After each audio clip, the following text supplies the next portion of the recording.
Hello, my students. Welcome to my YouTube channel, English Classroom.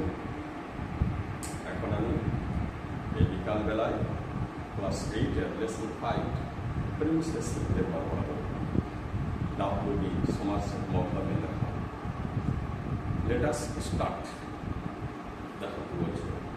Princess September, princess মানে রাজকন্যা, আর September মানে হচ্ছে একটা মেয়ের নাম, একটা বালিকার নাম সেপ্টেম্বর।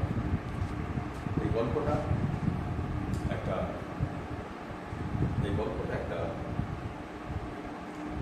কিংবদন্তি গল্প। ডাব্লিউ. সমারসেট মকবুল লিখেছেন। Let us start. ওখানে লেখক সম্পর্কে এবং এই গল্পটা মূল কথা আমার মাত্র লেখা আছে। Let us start. William Somerset মকবুল, পুরো নাম হচ্ছে উইলিয়াম সমারসেট মকবুল, 1874 to 1965 was a British playwright. British playwright মানে ইংল্যান্ডের একজন বিখ্যাত নাট্যকার, প্লেরাইট মানে নাট্যকার, নভেলিস্ট, উপন্যাসিক এন্ড শর্ট স্টোরি রাইটার, ছোট গল্পের লেখক। During and after the wars, during মানে সেই সময় বা চলাকালীন, আর আফটার মানে পরে, আর ওয়ার মানে যুদ্ধ। তাহলে কি দাঁড়াচ্ছে? ডিউরিং অ্যান্ড আফটার দ্য ওয়ার্স, যুদ্ধের সময় এবং যুদ্ধের পর। ওয়ার মানে বড় যুদ্ধকে ওয়ার বলা হয় ইংরেজিতে। হি ট্রাভেল টু ইন্ডিয়া, তিনি ভারত ভ্রমণ করেছিলেন, অ্যান্ড সাউথ ইস্ট এশিয়া, দক্ষিণ পূর্ব এশিয়া ভ্রমণ করেছিলেন। Of human bondage which are regarded as মকবুলস মোস্ট ইম্পর্টেন্ট নভেল।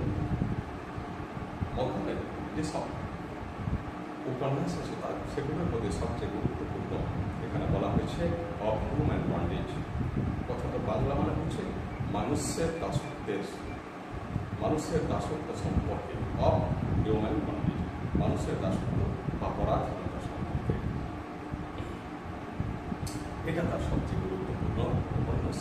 ইট আদার ইম্পর্টেন্ট ওয়ার্কস ইনক্লুড, মানে তার আরও কয়েকটা গুরুত্বপূর্ণ কাজ হচ্ছে the razor's and edge. Razor মানে হচ্ছে দাড়ি কাটার যন্ত্র, এজ মানে প্রান্ত অর্থাৎ ধারালো অংশ বা ব্লেডটাকে বলা হয় edge. The razor's edge, the moon and sixpence, এসব দুটোর নাম দেওয়া হচ্ছে, তোমার খেয়াল রাখবে। The present text is an adapted version of it short story of the same name.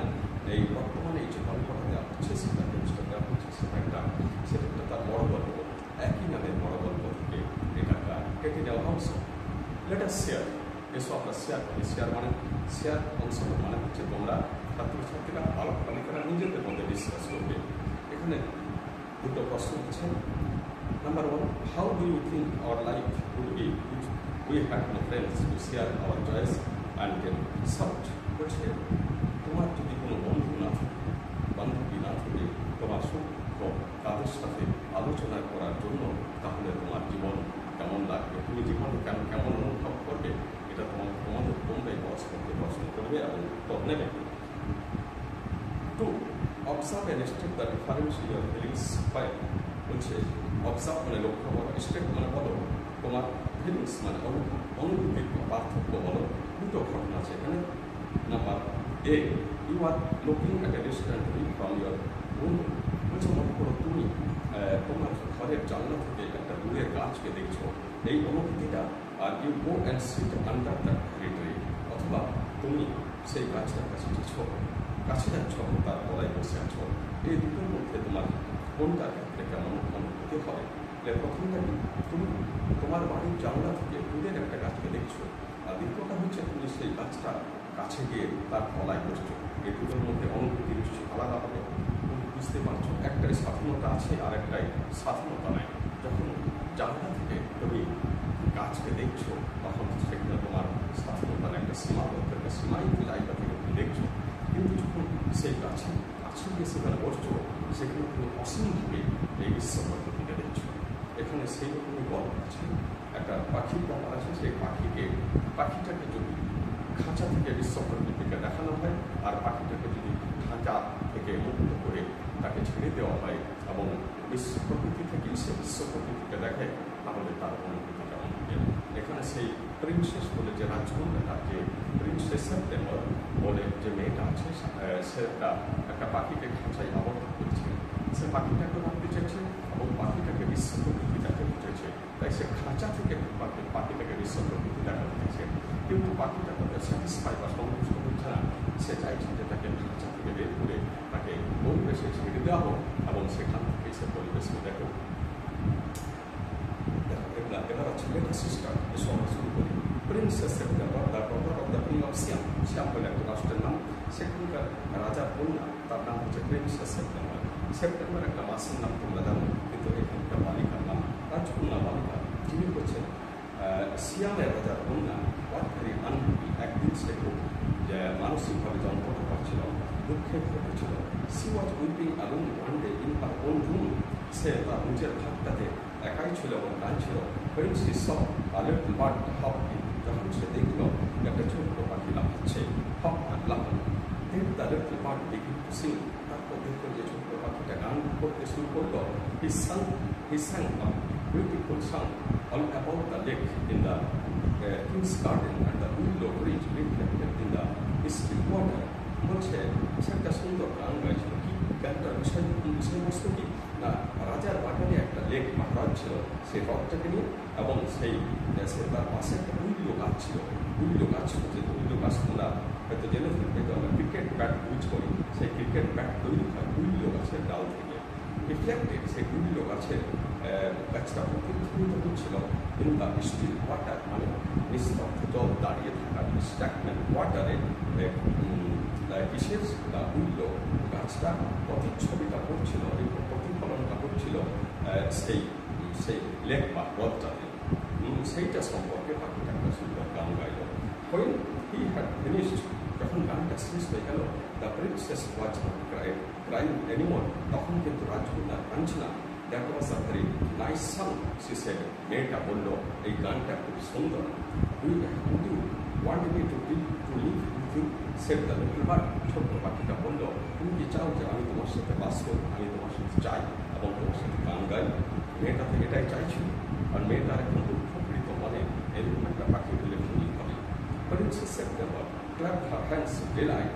Prince রাজকন্যা সেপ্টেম্বর clapped her hands, মানে হাত তালি দিল। ক্ল্যাপ মানে হাত তালি দেওয়া, উইথ ডিলাইট, আনন্দে, মানে রাজি হয়ে গেল। দেন দ্য লিটল বার্ড, তারপর ছোট্ট পাখিটা হপড, হপ মানে লাভ দেওয়া, HOP, আর এটা হোপ বলবে না, হপ করবে। হোপ মানে আশা, ওই বানানটা হচ্ছে HOPE, আর এটা শুধু HOP, এবং তার ফার্স্ট চেঞ্জ করা হচ্ছে HOPPED, hopped. on to the end of the bed and sang her to sleep. ছোট্ট পাখিটা তখন তার বিছানার শেষ করতে গিয়ে বসল এবং তাকে ঘুম পাড়াদির গান গাইল, মানে এমন একটা গান গাইল যে প্রিন্সেস সেপ্টেম্বর ঘুমিয়ে পড়ল। when she woke the next day, পরের দিন যখন সে জাগলো, the little bird was still sitting there, দেখলো যে ছোট্ট পাখিটা তখনও সেখানে বসে আছে। and as she opened her eyes, এবং যখন মেয়েটা তার চোখ খুলল ঘুমিয়ে উঠে, she said he said good morning, পাখিটা তাকে সুপ্রভাত জানিয়ে সম্বোধন করলো। she stretched out the first finger of her right hand, সে তার ডান হাতের তর্জনী, ফার্স্ট ফিঙ্গার মানে তর্জনী আঙুলটা ডান হাতের তর্জনী আঙুলটা তার দিকে বাড়িয়ে দিল। So that it served as a পার্চ, যাতে এটা একটা বসার জায়গা হয়। পার্চ মানে বসার জায়গা, আর সার্ভ মানে সারা। The little bird flew down, ছোট্ট পাখিটা উঠে গেল, and sat on it, ওই আঙুলের ডগাতে বসল। Then she went through the palace, তারপর সে গোটা রাজপ্রাসাদে ঘুরল, and called on each of the princesses in turn, এবং সে প্রত্যেকটা রাজকন্যার কাছে গান গাইতে লাগলো। called মানে প্রত্যেকটা রাজকন্যাকে ডাকলো, গানে gynae. and for each of the princesses, the little bird sang a different song, মানে প্রত্যেকটা রাজকুমারীর কাছে সে একটা করে আলাদা গান করতো। এ পর্যন্ত পড়ালাম। প্রিন্সেস সেপ্টেম্বর শুরু করো লেসন 5, তোমাদের ডিফারেন্ট সং থার্ড প্যারা পর্যন্ত শেষ করলাম, না সেকেন্ড প্যারা পর্যন্ত শেষ করলাম। পরের দিন থার্ড প্যারা করবো, তোমরা অবশ্যই অ্যাটেন্ড করবে, এবং তোমাদেরকে আমি বলছি অবশ্যই তোমরা লাইক করবে, যদি পছন্দ হয় তোমরা কমেন্ট করবে, যুক্তিসঙ্গত প্রশ্ন করবে, শেয়ার করবে এবং সাবস্ক্রাইব করবে। তোমরা ভালো থাকবে, ধন্যবাদ।